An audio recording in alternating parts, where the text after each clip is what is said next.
Oh yeah, that's right. The master of ceremonies.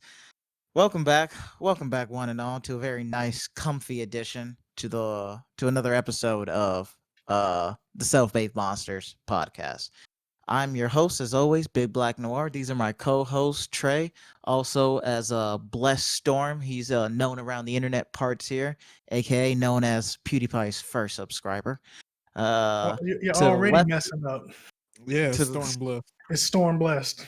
this is your fault for choosing a fucking name. What? And my I'm the fifth, and we're not leaning into this. to my internet left of me, we got Brandon over here being his chill self. All right. Hi. All right. How y'all And doing? then to my internet right of me, we got Garland over here being Yeah. also his chill self. Oh. What's Yeah. good? It's the Invincible, aka Heno, just G. All right. All right. I thought I would take out the awkwardness of that all and just announce everybody now and just like take charge right there. No, I thought we was gonna lean into the awkwardness and was like, all right, one of these days we're gonna pick up on this and how to introduce ourselves. Nah, we professional now. That's fine. Anyway. Never that. Anyway, so what's the topic? What's the topic for today's discussion, fellas? What are we talking about today? Well, before we get to talking about it, let's talk about what we've been playing first. Let's get into what we've been doing in the past week or two. Garland, you picked up Persona Strikers. How's that been treating you? I've only got to play like 3 hours, but it's fun. It's I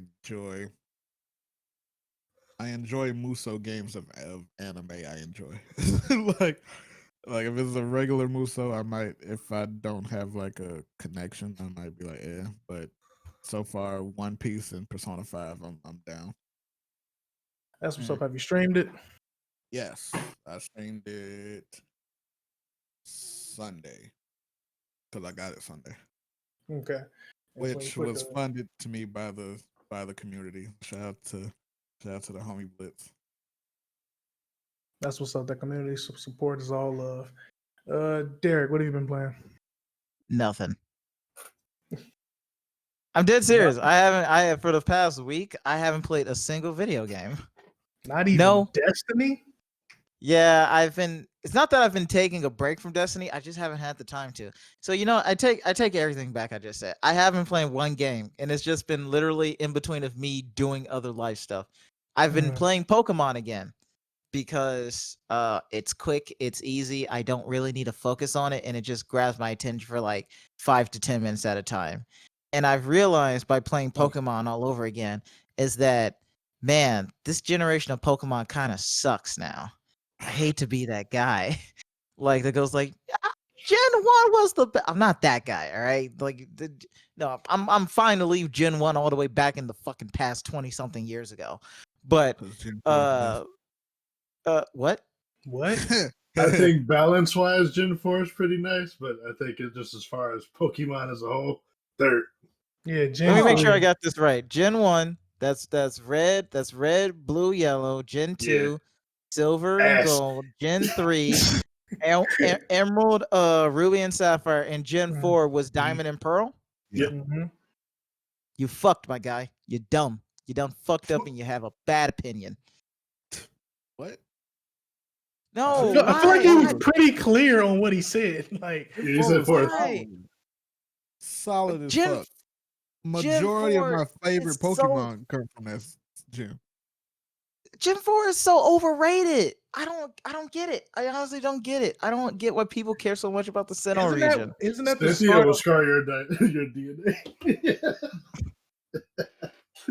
Anyway, sorry, go ahead. It's like it didn't have the battle frontier that you had back in Gen 3, or did it? I honestly don't remember.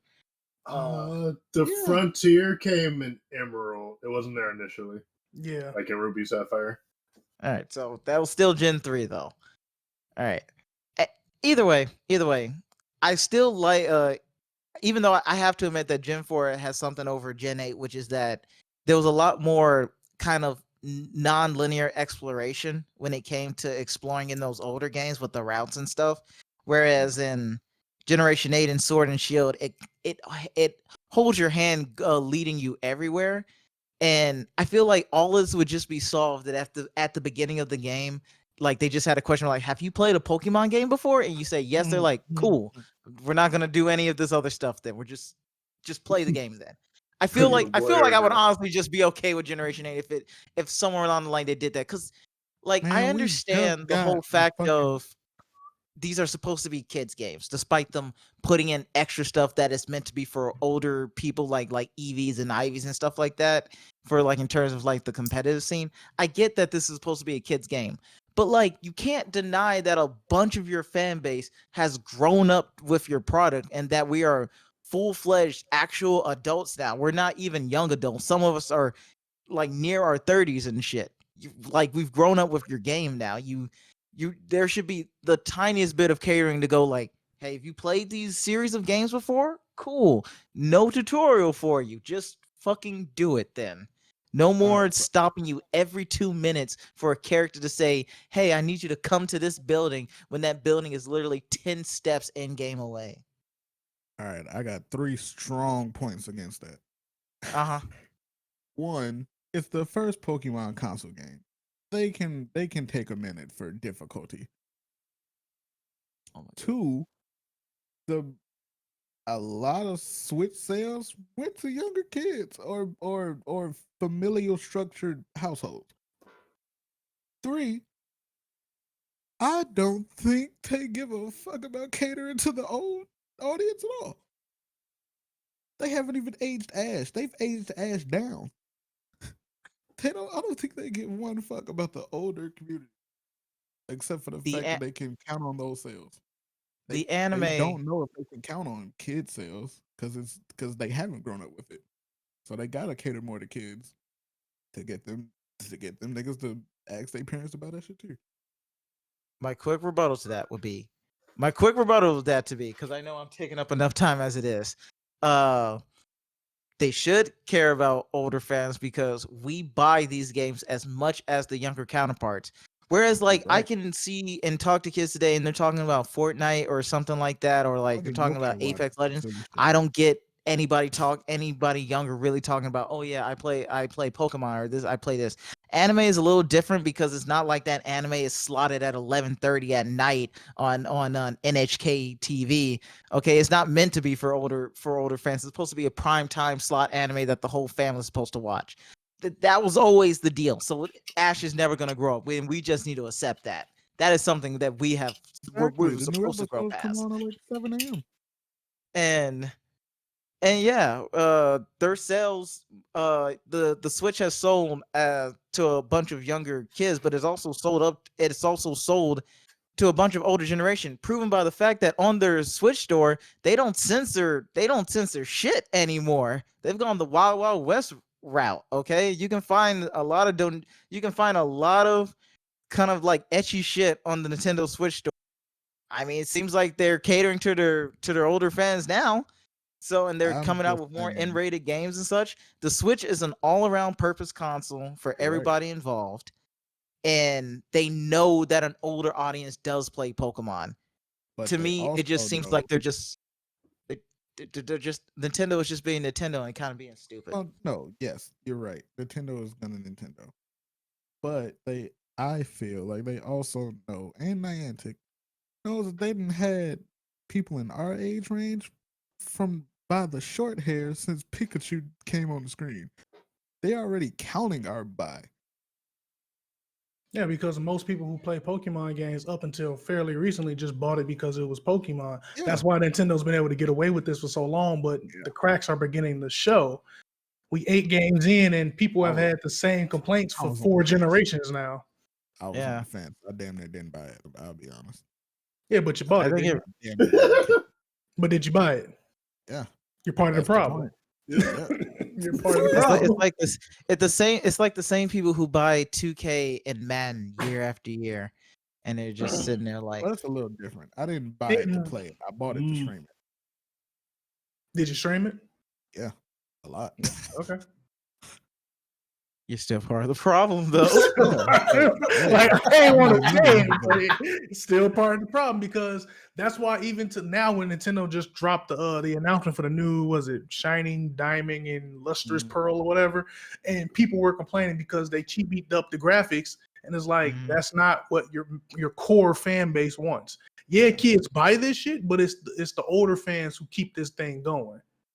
And I think they were trying to do that with the whole Pokemon Legends Arceus thing with like it's kind of Arceus, yeah, Arceus, and it's like open world, kind of looks like Breath of the Wild, but like if you see the footage from that, it looks like it's an alpha, and they're saying, "All right, it's coming out next year." How? It's gonna be a broken mess because guess what? Pokemon fans gonna buy it because that's what they've been. That's what they've been asking for years. And they're finally gonna slow drip it to us, and people are gonna be disappointed because it's what you wanted, but is this really what you asked for? Yeah, we gave it to you, but this shit ass. Yeah. So yeah, to answer your question, Trey, yeah, I've been playing Pokemon lately. That's what I've been playing. All right. What have you been playing, Brandon? Kind of random, but yeah, the past week I just been kind of revisiting some old games in my library. So I've been messing around with this game called Dreams on PS4, and basically what Dreams is it's like a game. You can make your own game using it, and then you can like upload it so other people can like play it and rate it. You can also make like little short films and stuff. And so like I was just looking up popular franchises that I know of, like Tony Hawk, for example, to see if there's a Dreams counterpart, and there was. And so, I'm playing as like a stick guy, and I'm on my board, and I could turn and jump. I was like, whoa. Because just the fact, I don't know, like, I'm not too familiar with, like, how I'm a game developer myself, but, yeah, it's not, I think it's pretty streamlined, so anyone could pretty much make anything, which is pretty cool. But man, the amount of like testing you'd have to do to like make it work is crazy. Another fun. Oh, good. I was gonna say, have you tried making anything on there? I thought about it, but the UI of it is what's stopping me. So, the PS4 controller's got that big dumbass black bar or whatever. Yeah. In the center. Yeah, I hate that thing. You have to use that as a touchpad to navigate the menu, and I fucking can't. No. Like, no way. I don't even think that thing has the sensitivity for that. It really doesn't. And it's like, why not? Like, there's literally the D-pad and 2 analog sticks. Like, what was wrong with that? Yeah, it'd be a bitch to try and even type using the fucking sensor bar. I have a weird hate for that thing, and it's not for the reasons you guys would think. Because typically, any game I play that uses it doesn't bother me. I think Civ on PS4 is my fault for playing on the PS4. Let's go fuck myself. But when it comes to taking the controller apart to like fix it and clean it, that thing is the most annoying piece of shit to try to wiggle back into place because it has that weird plastic from the actual controller. You have to maneuver it around without busting the cord that connects it to the damn motherboard. I've never even. It ain't never even crossed my mind to attempt that shit. I have a petty reason for also hating it as well, other than Dreams. So I feel like whenever I'm playing a game with someone who's learning a game that I'm playing, like, for example, Overwatch, I was playing it with my friend's girlfriend because she wanted to learn. And so, I'm trying to tell her, like, it's like, oh, how do you pause? And so I'm like, oh, you press start. Because, I've played like all the PlayStations. And so usually they got the triangular sideways start button. No, this one's got the options button. And then it's also got the big black ass bar thing. And so, I say start and they're like, oh, I don't see that. And I'm like, oh, okay, hit the options button. And then, of course, you hit the big black ass face button because it's the first thing you see. And so it's been so many times where I've had to explain people to like either not click that button or to click that button. Because I don't know what it's called. I think it's a face button.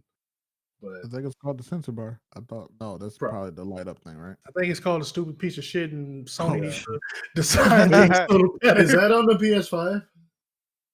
Yeah. I'm not sure. Yeah. Ooh, that's a no buy for me then. I can't. Jeez. Yeah, no. I mean, The sensor bar is pretty low. Well, it's that, and then also the fact of the whole like I swear by physical copies of games, and just the fact that they're making one that costs more for physical discs, that pisses me off. I actually didn't look at it that way. I just looked at it as the disc version was the standard, and they just made a version that was cheaper. For me, when games are like digital only, they can be like gate kept. Yep. Because once the service that allows you to play it vanishes, you can't even use it anymore. But like when you have a physical copy, you're free to do whatever you want. You could resell it. I got a copy of Marvel's Capcom 2 worth $200 right now. But like if I had that digital, which there are digital versions, I can't do anything with that. Mm-hmm. But yep. Which is going to suck in a couple of years because eventually video game consoles are going to go all digital. It's coming. Yeah, I'll be the Xbox One was the. Sony wanted to do that from the beginning. Did nobody remember the PSP Go? I never had the PSP Go. That actually the Engage. The Engage. Oh. Yeah, that's honestly Microsoft tried to do that ahead of the curve and they got shot on for, and I feel like that's probably what steers Sony away. It's gonna come, but they're gonna wait until it's more acceptable. That shit's stupid. Yeah, the minute all the consoles do that, I'm done. Like I've always been a console person. Like I mostly do PC because pretty much my whole circle of friends they're PC gamers, so I kind of get pulled into it. Join us. I hate the keyboard, man. There's too many fucking buttons. I have big hands. I fat finger keys, and just it's a pain in the ass. Stop resisting. But yeah, and just the fact that there's no physical mediums for PC anymore. Like they used to do like the expansion discs and stuff for everything. They don't do that anymore. Steam. And you don't have to tell me about that. I'm the guy who still has his like Civilization 3 and 4 disc box set, and I still got my World of Warcraft box sets, my Total War box sets. When they stopped doing that, it just changed the dynamic of buying a PC game. It used to come home, get this really big box with cool memorabilia and maps and whatnot. Now you open it up and it's just a CD case with a Steam key in it, so it's just a spit in the face of showing you here. What you used to have would be in here, but here, go put this code in, fucker. Yep. That's why you gotta be thankful to websites like Limited Run and shit that gives you run for like limited run games like Disco Elysium coming out. I got 3 games from them so far. I got Battle for the Grid, Streets of Rage, even though they ended up doing a regular limited release of that anyway, but whatever, we won't talk about that. And River City Girls. But go ahead, girl. What are you gonna say? I was gonna say my disdain with the comic book company isn't that big. Video game company isn't that big. I just miss the booklets. Like the instruction manuals. Ties into the thing. One of my biggest memories was Tenkaichi 2 and Tenkaichi 3, and going to the store to buy it and then being able to read the disc on the way home. They had combos in that bitch. That's true. But to be fair, how many times have you like been over a friend's house or something and you're like, oh, here's how to play. And like, I'm not reading that shit. Like most people, they just jump in. No, I read that shit. I think the average person doesn't read instructions. Yeah, well, no. They don't. I want to have something from a nigga put it in the book. But Put it in the book. Put it in the book. That's crazy. It's funny how like we all have these like these passionate opinions about video games because like most of these consoles and things were with us when we grew up, and they kind of built a basis for how we like live our lives and our opinions we have today. True that. Yeah. I think that leads us into our main subject of the day, doesn't it? Yes, it does. Which is with guys like us who grew up on video games, and let's talk about the type of the different games we played growing up, and the stories they told that left a lasting impact on us. Shit. Yeah, I know exactly what I'm going to talk about. Let's hold off on you because I know you gonna take up some time. I Yeah, know how you this feel is about- mine's a whole fucking thesis essay. All Yeah, right, I this is know. mine's a barn burner. Is it an MLA format? No, it ain't an MLA format. It's in Yeah. Wingdings. I submit only projects in Wingdings. I'll go first because my segment gonna be the shortest. I didn't really play deep games like that as a kid. It doesn't necessarily have to be deep. It has to be a game that has something that happened that impacted you. Where it's like it left a lasting Yeah. impression on you. Like you could have been playing like Pac-Man and then realized that Miss Pac-Man leaves him at the end of the game. You're like, oh shit, that's when What? I learned that true love doesn't exist. I was today years old when I found that out. I didn't know that shit. Oh god. Revelations. Don't do it again. Yeah, she straight up leaves at the end. It's not like something like dumb like she does. She just leaves like they're going like waka waka waka, and then she just leaves and Pac-Man is just there forever. And you're like, oh shit. Yeah. Poor Pac. But Paco, no. Paco. So like my first game ever was Sonic Spinball for the Sega Genesis. Didn't learn Wow, shit I from don't know that. what that is. What? Well, I let's used to look at play, it this like, way. the Speed Punks demo. What's Okay. that game you played with the rollerblades? Just Set Radio? Jet Yeah, Set Jet Set Radio. Radio. I remember you always having like always wanting to play that and always being excited when that game came up. Like, what about that game like made it like one of your favorites? That shit That's a taught cult me. classic. That shit was the first. It was the first thing that taught me fuck the police. There we go. How did it teach you? How did it teach you fuck the police? Let's talk about that. Well, okay, so at least in my part of Chicago, tagging wasn't really a thing. Like my first, like the first friend I got that was tagging was in high school. God bless the dead, my boy Hassan. Mm. But that motherfucker did everything. He tagged, drew, manga, fucking danced. So, but yeah, that was just the first like rebellious, I guess. The first just visualization of rebellion. Okay. Okay, I just thought of something. I Mhm. remember Yu-Gi-Oh! The Forbidden Memories. Okay, here we go. I'm like, all right, where is Yeah. this leading? What Did that it teach you the game? power of the cards? No, that game taught me no matter how you try, it is a real bitch to beat somebody at a game they made the rules for. That's poignant in a way. No, that's poignant in a way. That shit sound like life. You learn when the deck stacked against you. It's a real bitch to beat somebody when they decide what's legal and what's ain't. When did that All right. happen in the game? Like, because I'm lost. Oh my god! What So instance the would first- it So, like click? the first thing, no, I didn't even get very deep into the game because it starts you out Oh. in ancient Egypt with the pharaoh and them, Mhm.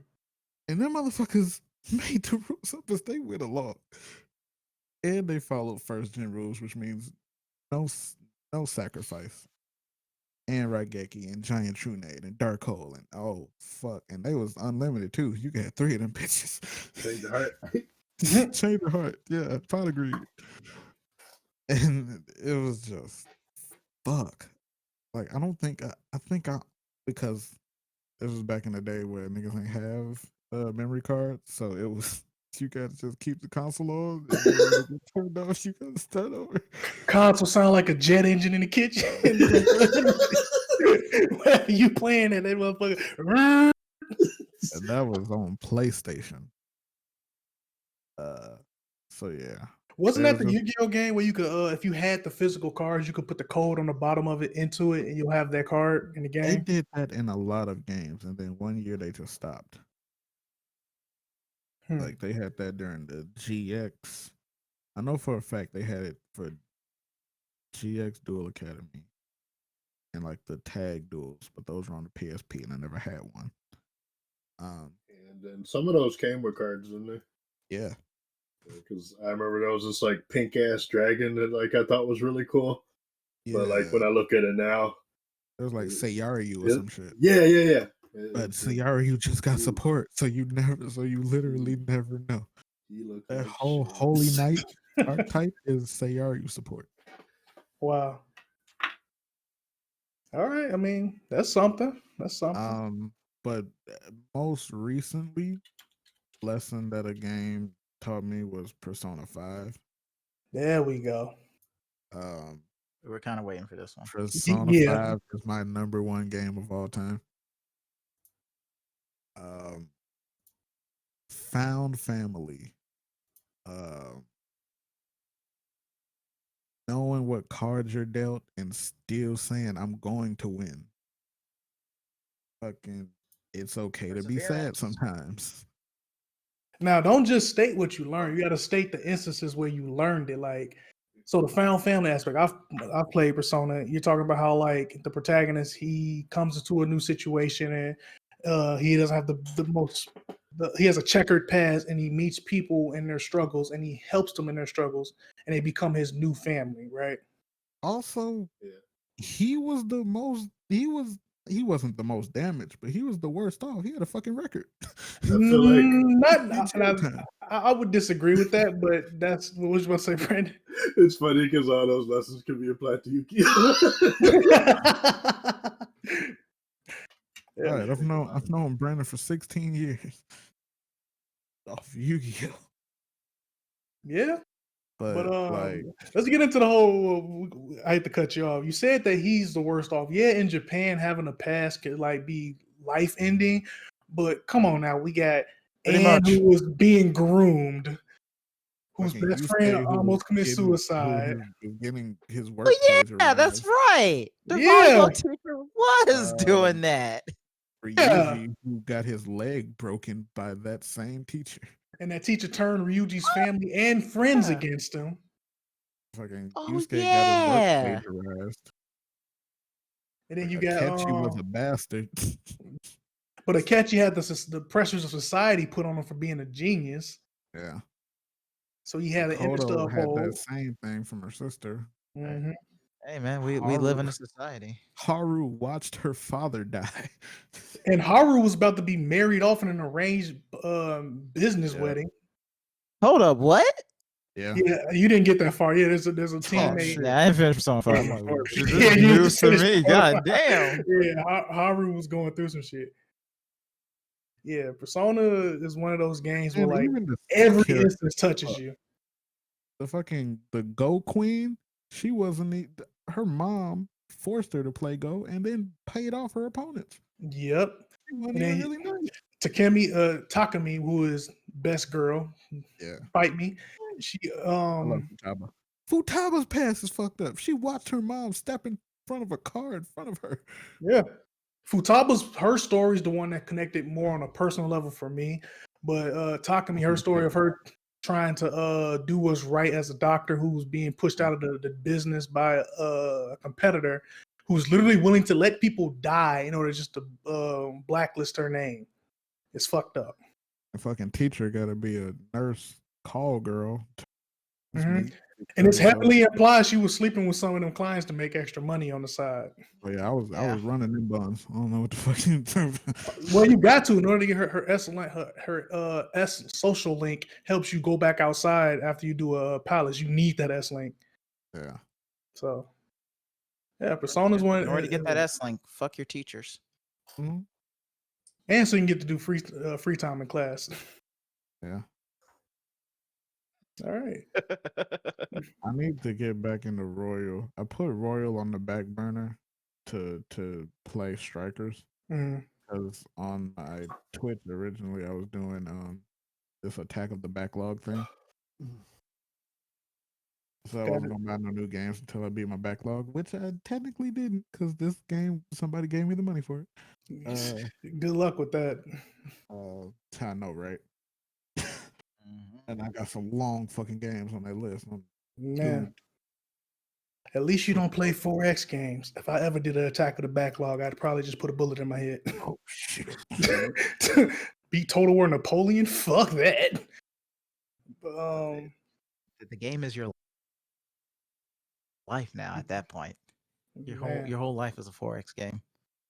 But yeah, I kind of just pieced that Yu-Gi-Oh one together, but the Persona 5 one has been with me for a long. Okay, a little late in the game to get something to touch your spirit, but hey, look, you get there when you get there. Brandon, True. Yeah. What game have you played that's stuck with you to this day? The two that come to mind, they're both of the same genre. It would be Tekken 3. Damn. And Street Fighter 4. So I'll start with Tekken 3. Mhm. So when I was a wee I'm gonna be honest. These lad, are not the games I was expecting someone to say. Whoa. All right.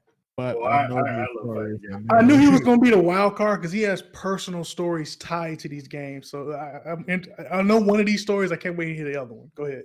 But okay, so when I was a wee young lad, I enjoyed playing Tekken a lot. You know, I didn't know what I was doing. I mostly just hit the buttons. You know, you pick Eddie, Gordo, mash, kick, and whatnot. You win, and then you're like, yeah, you're on top of the world. And so one day I decided to play with my dad in Tekken, and little did I know that he actually knew how to play. And so my dad, he used so my dad, he used legs, hands, feet, and elbows on your bitch. Did he give you that patent Heihachi Mishima? I'm gonna throw you off this fucking cliff energy. Pretty much. Unfortunate. But yeah, so he used Lei, the Jackie Chan looking motherfucker.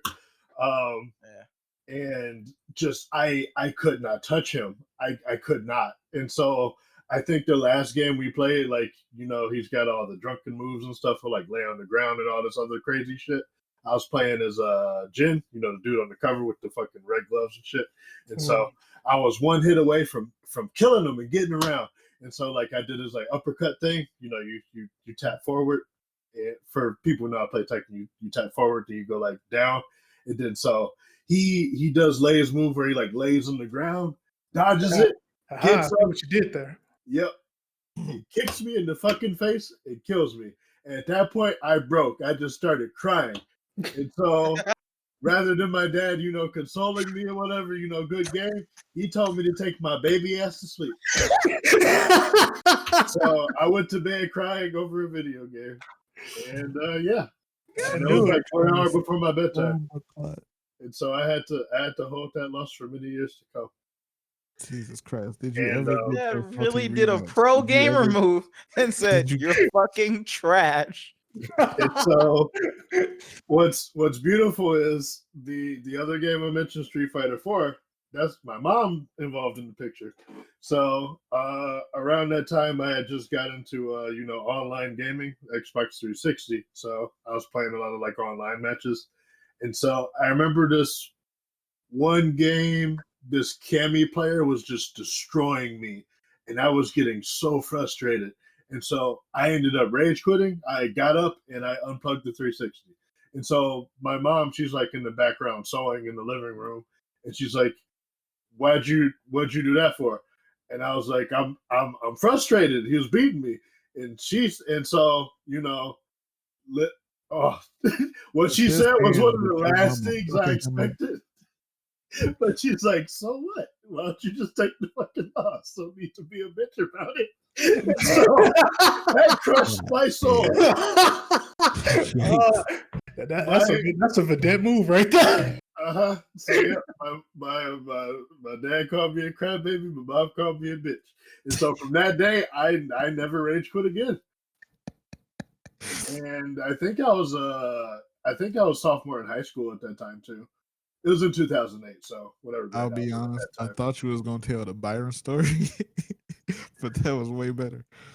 Nah, now you brought it up. I gotta bring it up. You don't have to, but I will talk about Charles saying I'll drop out of school for this shit. We're talking about Melee, yeah. And then other than those two, really for me it was like Pokemon Silver. Like that was pretty much my damn childhood. Like I had like 500 hours in that damn game. And honestly, I'm pretty sure it gave me like great reading comprehension. Mm-hmm. But, Yeah. yeah. Shout out to Pokemon. Shout out to Pokemon Silver, man. That was the game that like started like the idea of mythology in my head of like Lugia and Ho-Oh. That shit was cool, man. That shit was fucking cool. Can we talk about how awesome it is? You find out after you do the league, there's a whole nother fucking region for you to do after the fact. Right? Like, they were so cool with that shit. Like, hey, Like- you know, there's another thing called Kanto. Yep. What? You mean the And thing for- I played in the other game? And they're like, yeah, man, you want to go there? Hell yeah! Do you think there's a chance I can face? Yeah, man, there is a chance, bro. They should have kept doing that actually. Yeah, that was crazy. For me, like I hadn't played Pokemon Yellow until like after Silver. So like that was completely unknown to me. And honestly, in that game, that's where you like fight Red in that cave. I didn't even know about that. I found that motherfucker on accident. But luckily, I had a level 100 Nido King with all the fucking elemental punches. And so he didn't stand a chance. Yeah, that was back in the day before you had the internet to tell you things. So you just walking around this high level cave trying to level and you exploring. Nigga, that's where you go for. It's the highest level area to grind Pokemon out. And you just find this nigga there. He don't say a word. Yep. He just turn around and washes your ass. At least I got washed my first time running into him. Pokemon Diamond was the first game I ever bought, and Pokemon Emerald was the first game I ever pirated.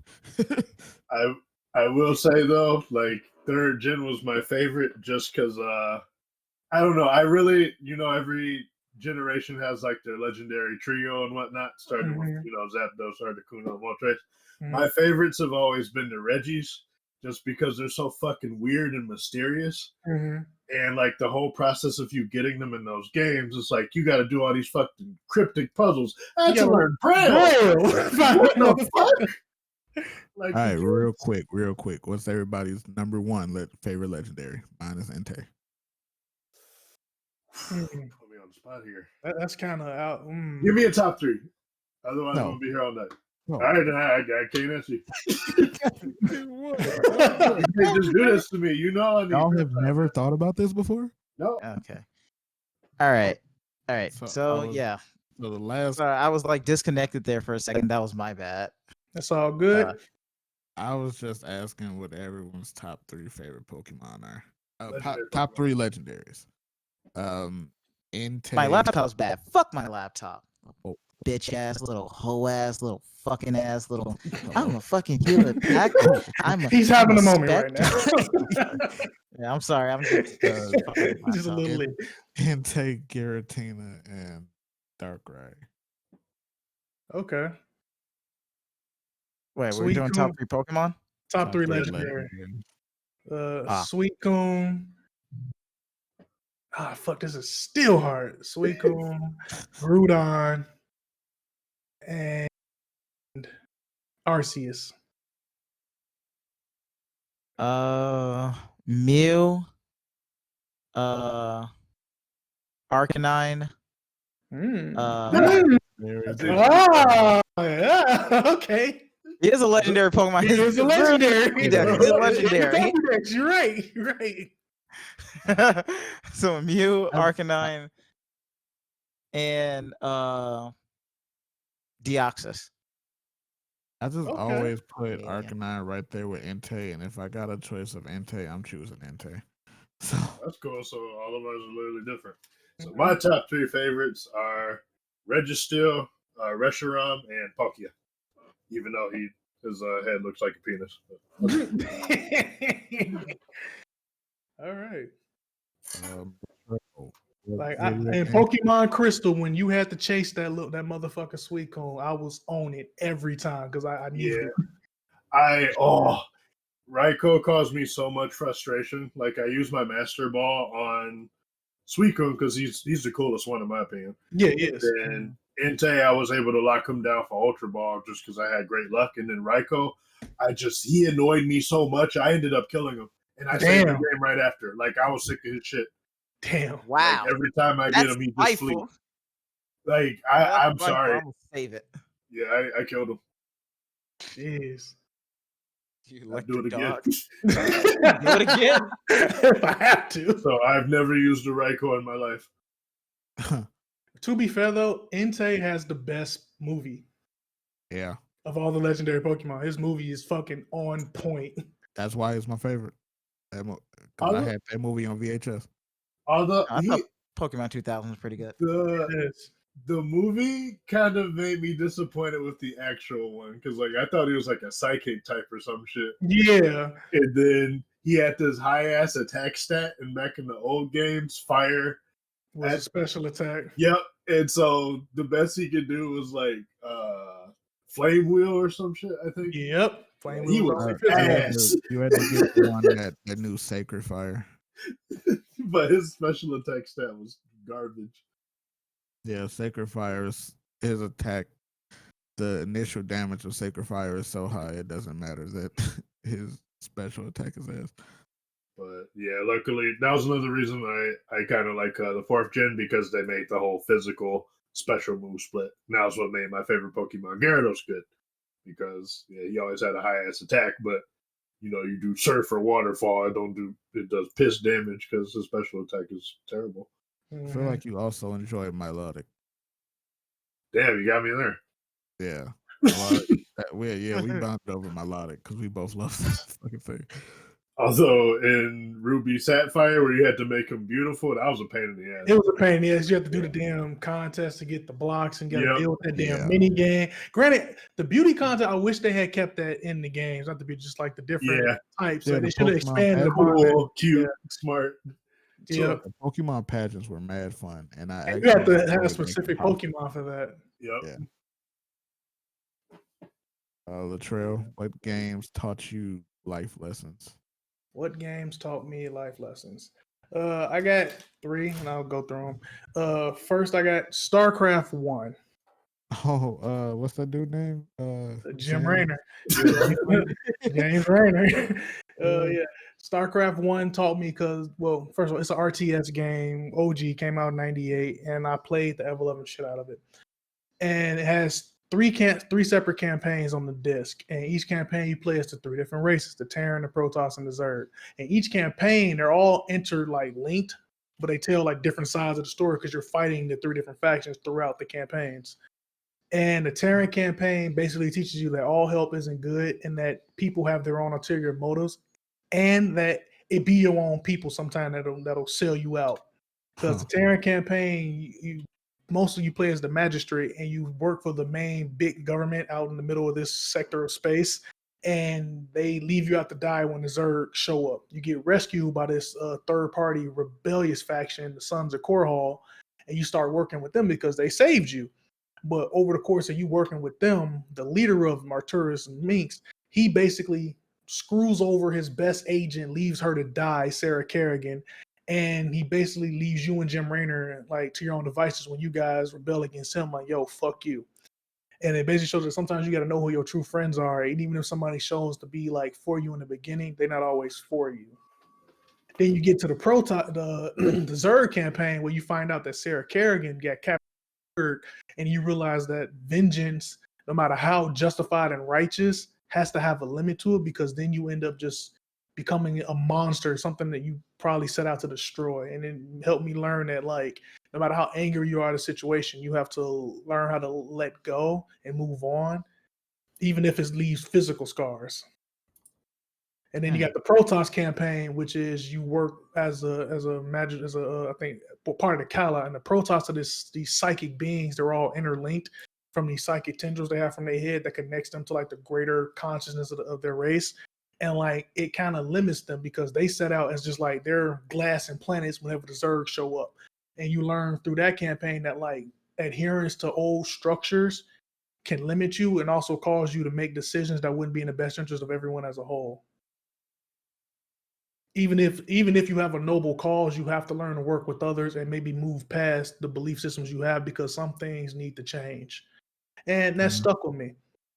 And then you got playing online, where you learn that's what I learned. No matter how good you think you are, you is always someone better. Because you get online on StarCraft and you think you hot shit, then you play against some Korean kid who doing shit on a level in which you didn't think was freaking possible.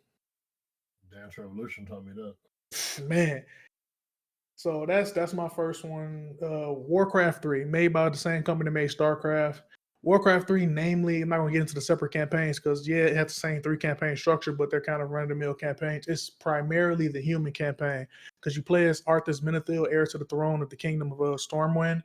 And his whole story is finding out about this undead plague that's ravaging the lands. And like he's trying to stop it and save his kingdom.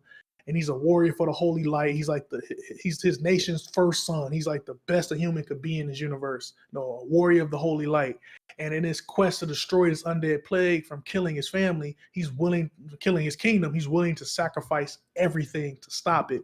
And it gets to this point where towards the end of his campaign, a city he realizes is being infected because there's been these grain shipments coming in and the grain is what's infecting people. And he makes a decision to purge the city. And that's kind of where that's like his crossing the Rubicon moment where he basically becomes beyond saving. He kills a bunch of humans who are going to turn the undead true.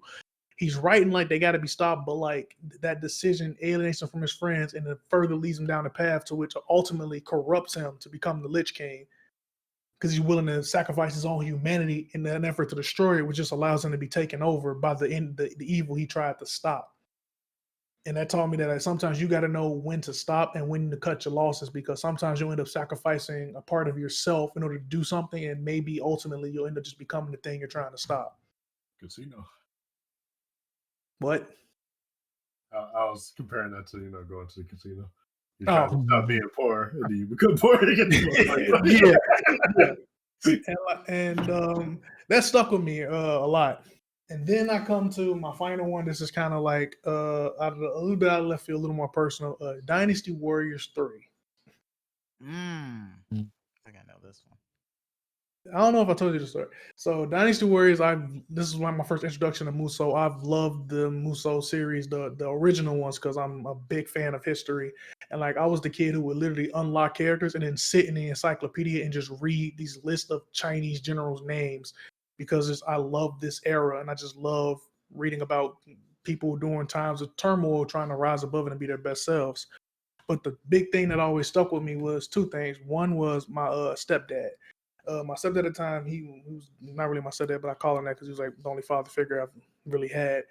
He used to always get on me because he was, for lack of a better term, a street nigga. And I've always been the kind of person to avoid things connected to the streets. But he used to always tell me like, yo, I know you avoid the streets because of like, you innately understand that it's something you should stay away from.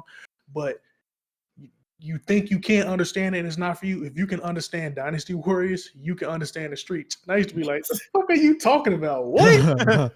What are you talking about? But then beef infections. It is going like, somewhere you should not be. And you gotta know going somewhere you should not be, but you gotta go.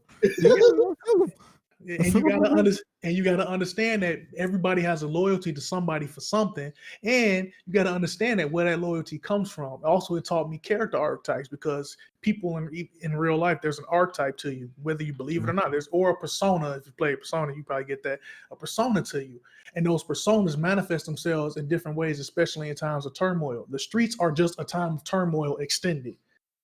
On top of that, know your colors because different people join different groups for different reasons. But if you check them colors, typically they join together for those reasons as well. So you got your Wu faction, which typically started from a fiery, arrogant, young go-getter, and he established his kingdom. You got the Wei, who was fought by the cool, level-headed, strategical thinker. That was the Blue faction. You got Liu Bei, the starry-eyed dreamer who wanted to bring things back to a better time, the Green faction. And if you get down to the streets of different colors and the different people moving around, they all have a different creed and ethos to how they move that follows with the kind of people they try to bring in to be around them. And when I was younger, I didn't get it. And I've always avoided the streets. And as I got older and started keeping my eyes open and started like observing things around me, I started to see what he meant. No, Dynasty Stories always just had that connection. And then there's also a little less on a less serious note is Lubu. When somebody say not to, when you hear that somebody's not to be fucked with, you listen. Because if you go chasing Lubu and the game tells you it multiple times, do not pursue Lubu. Run away from this nigga. I know you think you big and bad, but make your move and go elsewhere. And you don't do it, you get mollywopped. Now, if you go in there with two niggas and jump them, you could probably pull it off and you might get something cool out of it. But for the most part, don't pursue Lubu. And Dynasty Warriors is one of those games that not gonna say sparked my interest in history and learning about different periods of history. That star goes to Civilization 3, but it did help me learn that I have a passion for the people that rise and fall during periods of turmoil and throughout human history.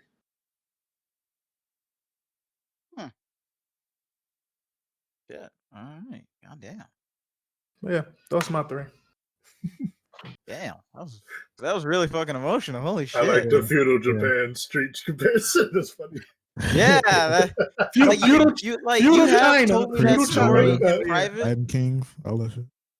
Go ahead. You actually have told me that story in private, but you didn't break it down when you was talking about like the streets to the whole like factions thing. I was like, oh my god, oh my god, oh my god, it all makes sense now. Oh shit, life is but a video game. Yeah. Shit. Goddamn, that was awesome. That was fucking amazing. That was deep. That was deep. Thank you. Now, Derek. Yes.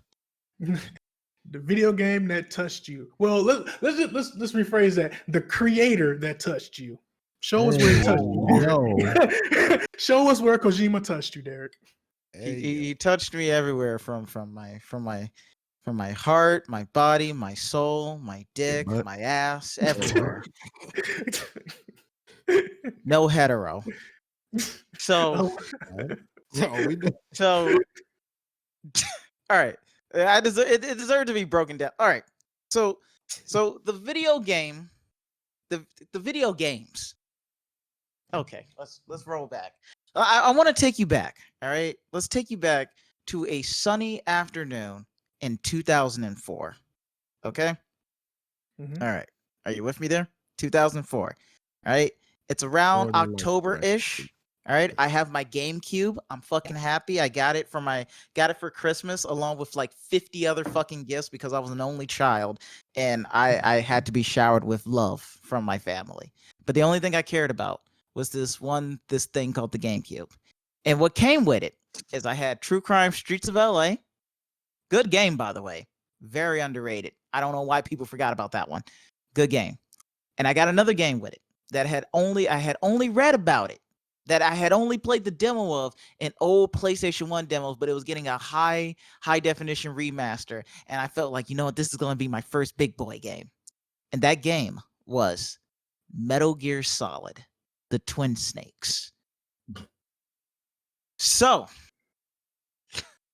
Metal Gear Solid, for those who don't know, it's a franchise that details a alternative retelling of history of the United States' place in the world and the soldiers and the people who are in it that encapsulate this story. All right. And it's made by creator Hideo Kojima, right? Mm-hmm. And what I witnessed in Metal Gear Solid fundamentally changed and made me into the man I am today. And the more I think about it now, I really do think MGS1 and MGS2, which I think are the ones I'm going to talk about the most in this very short amount of time that I have, are the ones that really define me. And MGS3. And MGS4. Yeah, fuck it. Just talk about all of them. That's why I said just go in about Kojima, because this is the overarching thing. This isn't contained in one game. Metal Gear Solid is one of those stories that like has a lot in it that flows into all of his sequels and all the games that came out around it. And the mythos is this including the UPS.exe game? The what? You know what I'm talking about. I don't. No. It does not. Oh, that's not Metal Gear Solid. That's Connecting America. That's a movie. We just threw his whole rhythm off. Go ahead. It didn't. So, And so I'm playing this game, right? I'm playing Metal Gear Solid, and you play as this guy named Solid Snake. He's this super soldier, like he's like this super badass. Like he's been recruited out from the middle of Antarctica. He's just been like what's the fuck is the thing where you go out in the middle of the ice and you use dogs to like race and shit? Sledding. I forget. Sledding. Yeah, sledding. He's out there sledding in Antarctica, right? And they get him like Snake, we need you to do this final mission for us, right? On some old like cool like spy shit. And he's like, but I've been out of the game for so long, I can't be back in the war. They're like, Snake, you gotta do it. You gotta save it. You gotta save America because they have nukes. And you're pumped up, right? But then it hit me with this thing that I never experienced before. This was my first stealth game. I'm like, okay, so I come in guns a-blazing, right? I go bang bang shoot, right? And then I turn around and try to shoot somebody, and they go like, and then they all fucking crowd me and then fucking murder my ass. And they go like, Snake. And I was like, oh wait, I gotta use my brain. I told y'all I need Derek to talk on my fucking voice, man. to sneak around things, right? And then what becomes this story of revolution, of fate, of essentially identity. And that is something I think I've always been fighting with myself my entire life. And it really set me on this path because the main theme of Metal Gear Solid, right? And you can say a lot of it for Kojima's work is the theme of gene, right? Is that it is said that everyone is bound to their genes and to fate, and that the only thing that matters is passing on genes to the next generation. You as an individual do not matter because your genes, your legacy is what actually will last on to the future. So what are you to do? Do you consolidate yourself to the rest of society? No, you become the individual. You become yourself. You need to propagate yourself in order to have a future. But would that be selfish at the same time to deny your family though? To be more than what they say you can be? I mean, to a certain extent, when does an individual cause the rest of society to fall all around them? Right? It's the internal struggle. And this is what you realize with Solid Snake and his brother Liquid Snake, that they're clones from the perfect soldier, all right, big boss, right? And that you play as Solid Snake, he has the inferior genes, and Liquid has the dominant, like, better genes.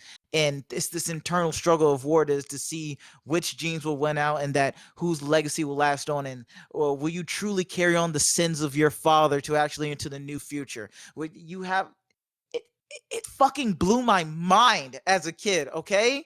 All right, do you fucking understand? Like, bro, I'm out here in class just talking about how we need to rise up as individuals to my classmates, and like, well, no, I caught a fucking Cyndaquil. I'm like, yo, shut the fuck up. We need to talk about our fucking nationalism and our patriotism. Do you fucking understand me? Which leads me into you don't catch Cyndaquil, by the way. It's a starter.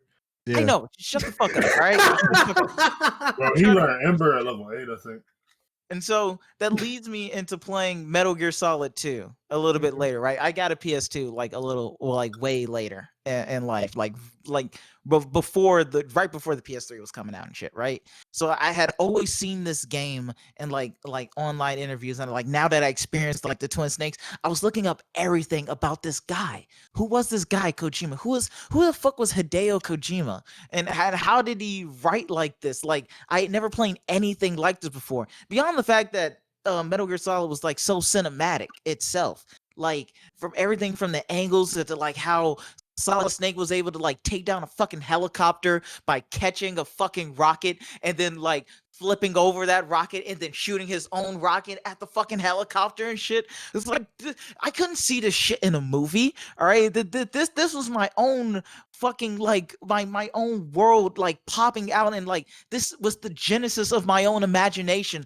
coming into fruition. I never knew that games could be like this. I never knew that games could actually tell like a story that resonates with you beyond what you're actually feeling or even thinking thinking at that moment. I never knew that games could like seep into your subconscious. I didn't even know I had a subconscious before I played Metal Gear Solid. So, question: how did you feel after that bait and switch that happened coming into Metal Gear Solid 2? Boy, woo! You just blew your mic out. But continue. Yeah. Also, second question: what did you learn from Phantom Pain, or do we not talk about that one? We haven't gotten there yet. Phantom Pain is good. I mean, that is just as relevant as in today because it's about race and revenge. At the end of the day, that's what Phantom Pain is about. But I made it through like, one mission, and so like Metal Gear Solid 2, I'm playing this right now. So this leads into like the most profound moment I've ever had in gaming, like point blank. Wait, right? first explain the bait and switch because I don't think Brandon nor Garland know about that. So Metal Gear Solid 2, right? It starts up. It's like years later after what happened in Shadow Moses. That's the setting of the first game, right? And so the game, oh my god, the game hit like it's the the main theme of Metal Gear Solid 2 is meme. All right, and like you know, like the actual word of meme, like an idea that is passed down, you know, through person to person, through generation to generation, like ideas that are passed out, you know, like organically, right?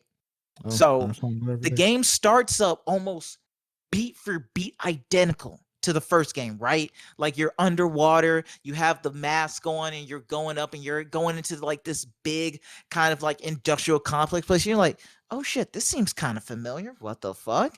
All right, like so no, actually, like the beginning of the game is that you play as like actual like fucking Solid Snake, right? Like he's the OG, he's the fucking hero. You playing this thing called the Tanker chapter. You go around this big fucking tanker. You fight this really cool Russian chick named Olga Lukovich and shit, and you take her out with a fucking tranquilizer gun. It's fucking badass as shit, man. And then you have to sneak around the U.S. Marines because they built their own fucking Metal Gear. By the way, Metal Gear is a bipedal walking nuclear fucking like robot that can just fire fucking nukes from his fucking back, and it's supposed to be the ultimate fucking last thing of like fucking machines defenses and shit.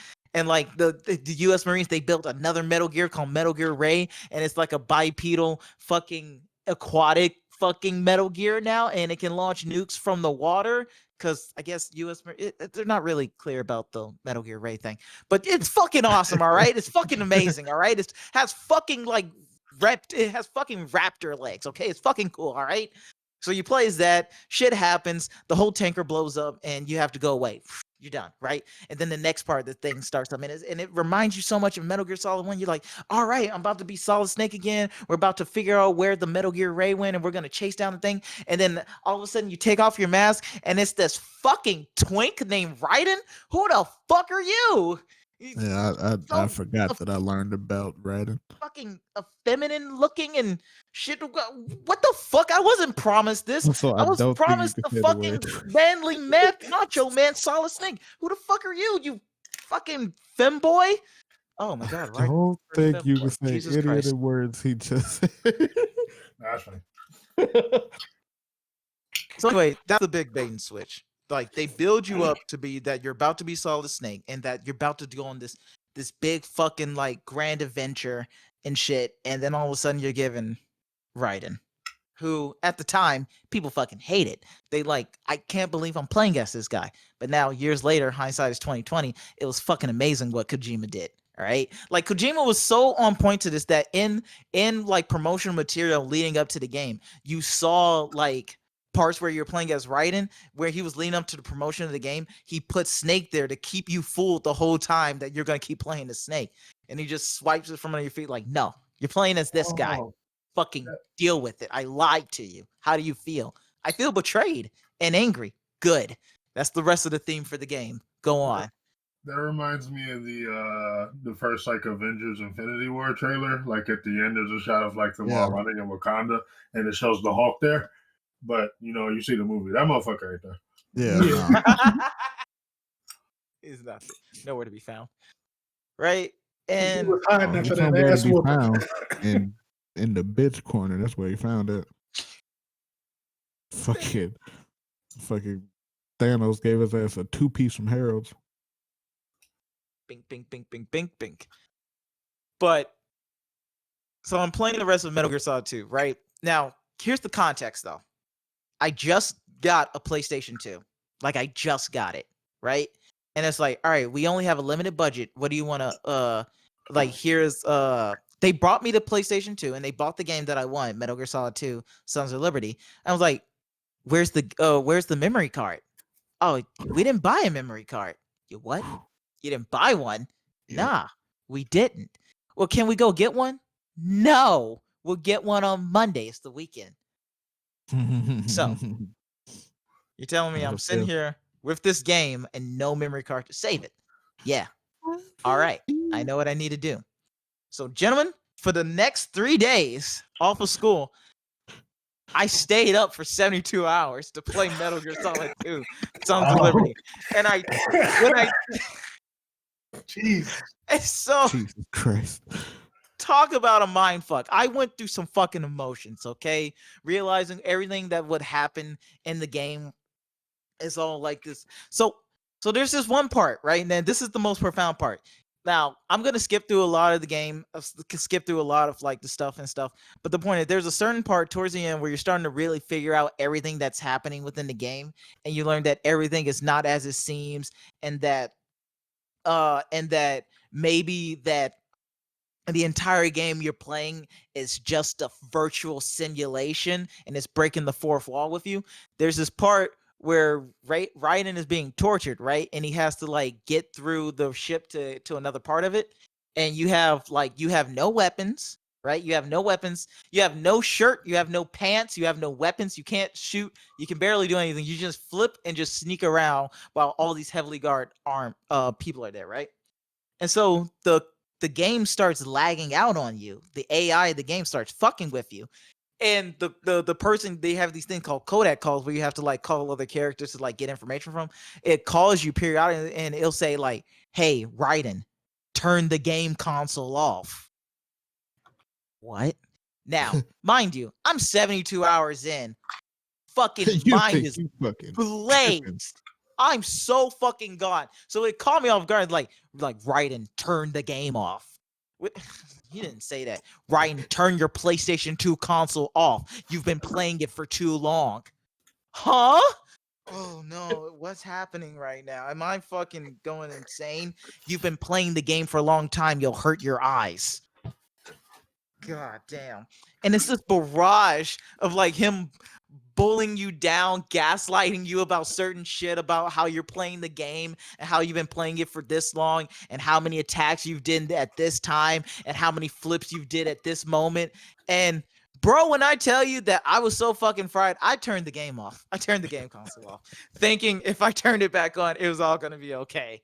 It wasn't. I lost all my progress. Oh, my God. Oh my God. Yo, now, question though, you played the first Metal Gear Solid, so like you know that Kojima fucks you, especially after the fight with Psycho. No, You don't know too much of shit after no, 72 you don't. hours. You don't. This Fair is where enough. it starts. This is where it starts. Metal Gear Solid was nothing compared to like how he was breaking down your conventions of like how a game works with you, right? Okay. Metal Gear Solid for the first part, when you get underneath it and you start talking about all the gene stuff and about like legacy and everything, that's the undersurface. But the surface level, you can just play it as like a stealth action game that's like super cinematic. But like Metal Gear Solid 2, bro, that's the first time anything like that has ever happened to me. That's the first time Kojima was really like, yeah, boy, get ready. And I'm like, I turned the fucking game off. I turned the whole console off and I was just dead in silence for like 4 minutes. Like, bro, when I tell you I turned the game off and you can see that luminescent glow from your TV and then it just starts to just go to black and it's just you staring back at it, you know, just your own reflection in the black mirror. And you're looking at it and it's looking at you. Hey, That's yo. pathetic. Hey, yo. And it's all coming in Oh, in no. waves what I've just done, and I'm fighting against the instinct in myself saying, you've turned the game console off. No, it told me to turn it off. You've turned it off. You've lost all your save. No, but it told me to turn it off, so it should be fine. You know you have no memory card. It's done. It's not done. The story isn't over. The story is over, Derek. You've lost. Lost what? Everything.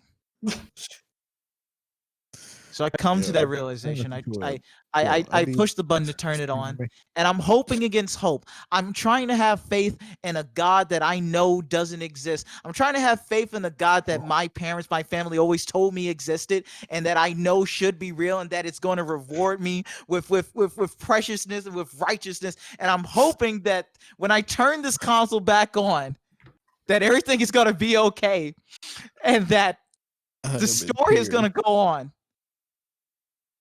And I'm greeted with an opening screen with no save file. Yo, if I ever get even a little bit of money, I'm paying somebody to animate that whole story. So I turned the game back. I'm astonished. I turned the game back off.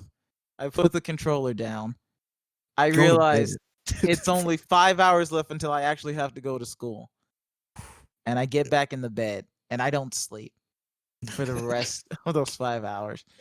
Because my mind is racing about everything that happened in that game, from me learning more about the military industrial complex, me learning that what a mercenary group are, me learning about how AI works, and that we're all being fucking controlled, and that there might be some insidious plot to undermine our individuality again, to let our collective consciousness just form into one thought and be curated out, so that we have all the bad thoughts gone and only the good thoughts left. But who really controls who the fuck says that? And I'm stuck there at 5 hours left before school, and I know I have to deal with my fucking other classmates talking about some other shit, like some fucking Pokemon shit right now, or Digimon, and I'm trying to reconcile myself that my whole world has been shifted, and I can't fucking continue the game because I fucking turned it off because the game tricked me. This is the most existential thoughts I've heard from a middle schooler since the cake is alive.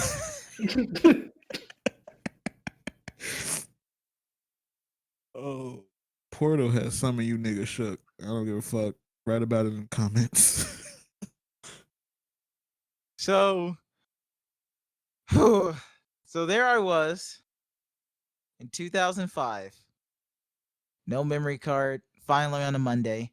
My brain is fried. I go out and I get the money and I go get a memory card finally. And yeah. And I finally finished the rest of Metal Gear Solid 2. And that is my most profound moment in gaming. So yeah, I'm glad you went last. That'd have been some hard shit to follow. So yeah. So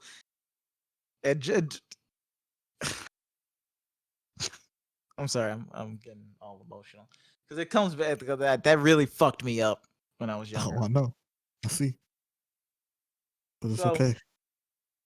So moving on from that, that's when I really started to respect Hideo Kojima. And at that point, that's what it made me. That's that game and that moment in general, and how that game ended with you learning that the entire thing you went through was just a simulation in order to for a game came out actually in 2001. I didn't play it till like way later. Yeah, that game is dumb old, bro. You learn that everything is a simulation. You learn that the thing that you were trying to stop is just an AI that's trying to curate people's thoughts, like how social media is trying to curate our own thoughts right now, and trying to weed out certain quote unquote bad opinions or bad thoughts, and not really trying to like let your own individuality come to rise above anything else. And I was like, how is this a video game? This is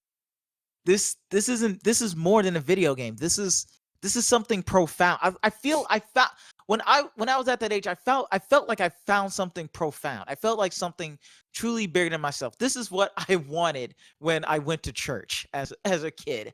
Me I and had Brandon- found God, and his name was Hideo Kojima. me and And Brandon actually know why. and That then was I their learned that business. he had disciples, that there was this broaderly, like I've watched anime and stuff like that, but there was no real connection. But I'm like, oh my god, Hideo Kojima is God. He hails from this country named Japan. What else is in this small country? And I learned, yeah, that country is fucked up, yo. That country is fucking wild. Bro, have you heard of Nobunaga's ambition? Shit's wild as fuck over there. What's But that? and then I started going more into like Japanese. It's a really media, like awesome Japanese 4X video video games. game. Oh. It really is, and it's a great history lesson too. Mhm. And also, By the shout way, out. that Netflix special is kind of ass. Yeah, it is. It's pretty bad. It's worth watching if you don't know nothing about the Sengoku Jidai. I But don't.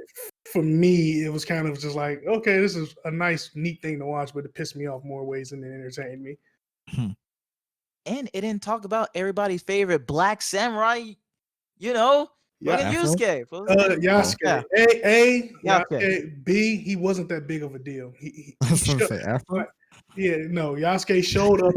Oda recruited him after like he was kind of a showpiece. He didn't do anything cool, and he got sold back into slavery in Portugal. Like Whoa. he's getting hyped up because he's black, and black people are cool right now. So I'm excited for like his story getting told, but he didn't do shit. He wasn't shit. Man, still cool as fuck though. Yeah. But yeah, so I started learning more about like Japanese video games, and that led me into like other like these auteur kind of like creators like Suda51, Swervy65, Deadly Premonition, Killer 7, shit like that. And I can go on and on about like Suda51 and like his fucking thing, because I think I think Hideo Kojima is my fucking god. I think the person I look to as Jesus would be Suda51, because he truly gets like what it means to be alone and how that aloneness actually affects your outside world. Mhm. Right. But I want to end this all with like my favorite game of all time is Metal Gear Solid 3, because even though I've beat Metal Gear Solid 4 over 30 times, Metal Gear Damn. Solid 3 is like the most important one to me, because that one main theme was about scene, right? Scenario, about the story being told, and these stories that these lies get told to you, right? And that's the one that really got me into politics, because like it made me start to go like, oh, like the Cold War, East and West, and like I started learning all this insane shit about Russia and the nuclear arms race, and I'm like, oh my god, this shit was happening underneath our noses. And I'll never forget when I'm like talking to like other kids, and I'm like, guys, we need to come together. Did you know Japan is under our nuclear umbrella along with Costa Rica? Why aren't we talking about this right now in our history classes? Oh, yeah, And I'm trying to shit color. was wild. Nigga. Like it was so fucking amazing. Like seeing like when you think about like Solid Snake, or like the boss and everything like that, or like the boss, like she was like the originator of like everything that basically happens in Metal Gear Solid, and how she's this like this she has this nationalist sentiment, like loyalty to your country, loyalty to your fellow soldier, and patriotism, and then out of nowhere wanting a world that without borders, rejecting both capitalism and communism, instead advocating for what? Like we don't know what. Like you can't label her as an anarchist, because it just seems wrong. Labeling her as a nationalist. She doesn't want like complete destruction. She says that she wants to let the world be. But what the fuck does that even mean, boss?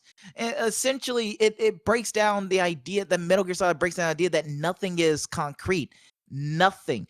All right. And that nothing is absolute, nothing is internal, everything changes along with the times themselves. And what the boss wants to let the world be is that let the world be without any influences. So you could argue in a way that she might be some kind of like Marxist socialist, but the sole fact that this game is bringing up this many fucking political things about this one character and the entirety of like what it means for the US to be a world power and structure as it is today, and what it leads to its future and what it meant in its past.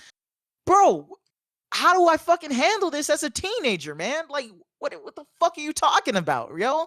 Like, oh man, like I. So That's as an it. That's it. adult, Just words. as- Just it's words now. So as an adult, to wrap this up, did you ever finally find like the answer to this question? How did you structure your belief system now based on like that awakening you had from this game? like, if anything, for better or worse, although like it made me start like rethinking how I thought about capitalism, because I know me and you used to have like arguments when we were younger, which by the way, damn, shout out to us for having arguments like that when we were younger. Capitalism versus communism and shit. And I would always go like, oh, capitalism, and then like one of my favorite characters, Kazuhushi Miller, who gets a bigger like role in like Metal Gear Solid 5. You really see like how like his mindset is like he's just a hyper capitalist, and like how that fucking like crumbles underneath itself when you start like equating it like to like actual human lives and soldiers and stuff. And because capitalism but I doesn't see think lies, it only sees profit.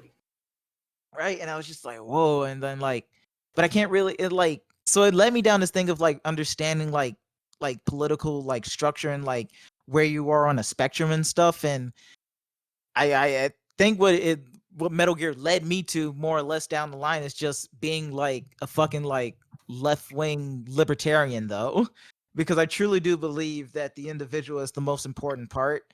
Like my dystopian fantasy is that you have complete autonomy. Yeah, Autonomy to yourself, and the government can say can do nothing to you, right? But clearly I see where that obviously goes fucking wrong really fucking fast, right? That there should be some kind of like safety net for people obviously who fall through the cracks and everything. But and like Metal Gear even had a response to that too, when like back further down the road with like Senator Armstrong, who was like this like super right-wing libertarian might makes right kind of thing. And then I kind of realized might this be the strong thing. But at the end of the day, where did it lead me to is that I truly do believe in the individual spirit more than anything else, that your legacy is not beholden to your genes, and that although there are mechanisms around you wishing to control facets of your life, that if you stay as an individual and you connect yourself with those other individuals, that you make this kind of found family, you make this kind of actual connections in your life, that you cannot be so easily swayed. You cannot, as a society, be easily swayed, that you can make a future for yourself. Right? There can be a world where a soldier is not beholden to his duty to his country, that he's beholden to the fellow man next to him as just a brother in arms. The blood spilled in sands is thicker than water in the womb kind of deal, you know? Like that's the shit that Metal Gear really like instilled in me, and that's why I value the sense of like friendship and shit. Like shit is real. Like even if I don't talk to you in a while, you're still my fucking friend. And like like loyalty means shit to me. And yeah, it's just yeah, and it all came from this really weird Japanese guy that just didn't really feel like making a fucking like treasure hunting like kids game one day. He was like, I'm gonna make a stealth game that doesn't have any guns. So yeah. To answer your question, what video game really made an impact on me and why? The entire franchise, Metal Gear Solid, the creator Hideo Kojima, and how did it make an impact? It shaped me to be the very man that I am, and the very man that I will be to the future, and to any kids I have them to. All right. So I have a game that I feel like that about, and it didn't really click until he just went on all of that. For me, it's Assassin's Creed 2. Did not really fuck with Assassin's Creed 1, but Assassin's Creed 2, Ezio had everything. He had money, bitches, status. And Yeah. he decided on none of that worth shit compared to this cause I gotta go on. And it also touches on destiny and all roads still lead to this one destination that can be fucked up if you do not act. If you choose to do nothing, the world is going to be the fucked up vision that you get to see. And the niggas tried their best, and it was still pretty bad at the end. like it was still not perfect, but at least they tried. That's SEO and Desmond. Okay. So